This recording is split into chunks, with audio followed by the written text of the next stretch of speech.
And in big news coming in from the United States of America, former U.S. Secretary of State Henry Kissinger has died at the age of 100.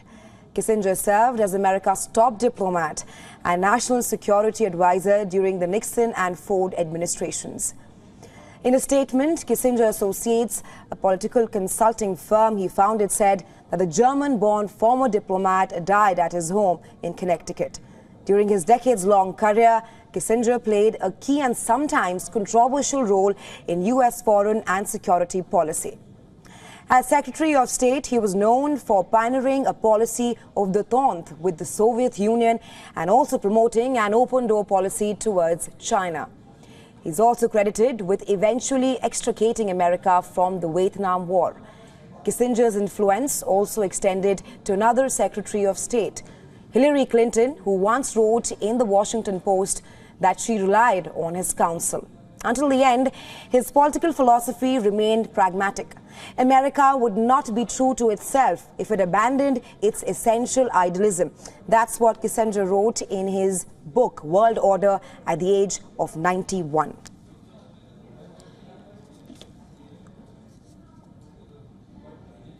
And for more on Kissinger's demise, we are now being joined by Stephen Golub, political analyst and lawyer from California.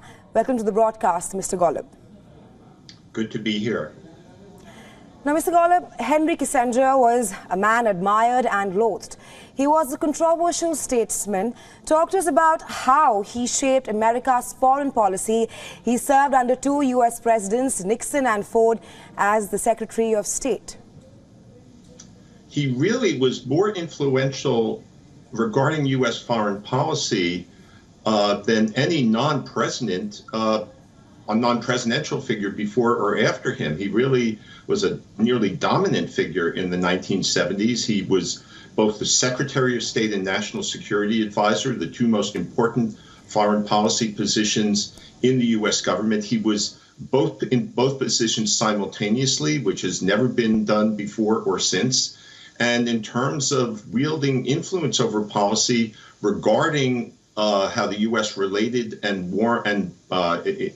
initiated diplomatic relations with China, which it had been incredibly hostile to, some warming of relations with the Soviet Union, helping to broker a Middle East peace negotiating deal with Vietnam to end the war in there. He won a Nobel Peace Prize for that in 1973.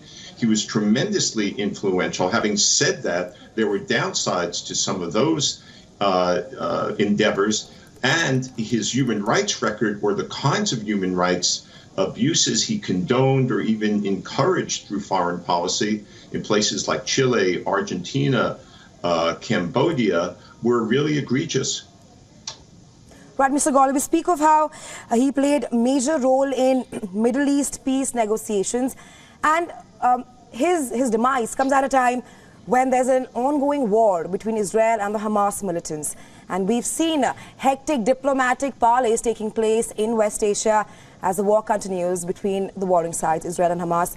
Kissinger was prominently known as the Cold War diplomat. If we can talk about how Kissinger would have acted if he had been in office during the Israel Hamas War, how differently would the United States of America acted in the ongoing war? Well, that's a great question. I wish I had a great answer, but I'll try. That war is still unfolding, even though it's paused right now.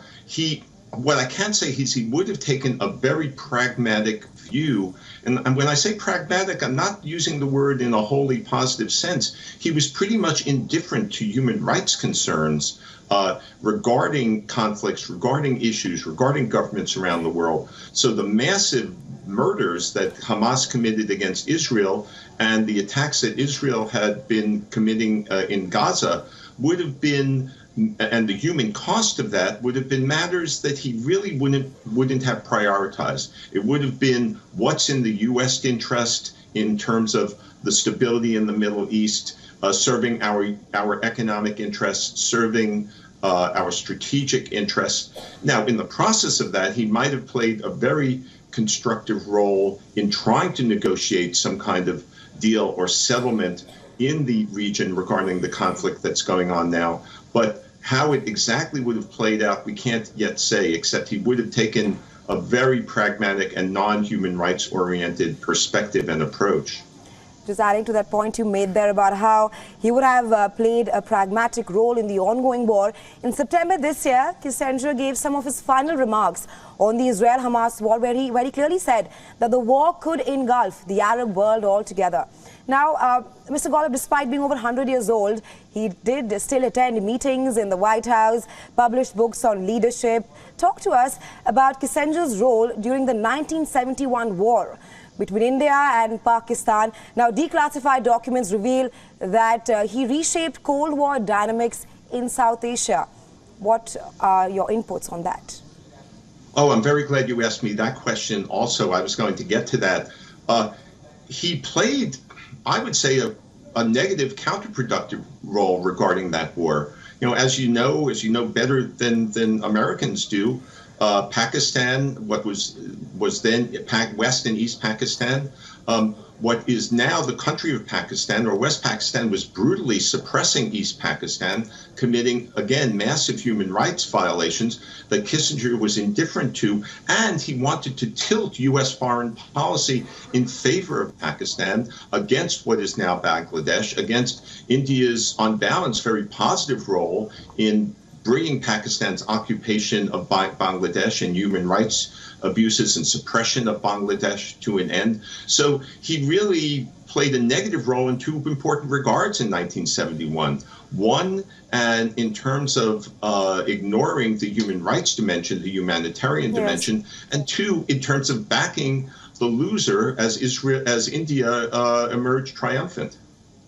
Right, Mr. Golub. Now, talking about one of his biggest achievements, Kissinger's, it has been the instrumental role he played in bringing the Vietnam War to an end. Talk to us more on that.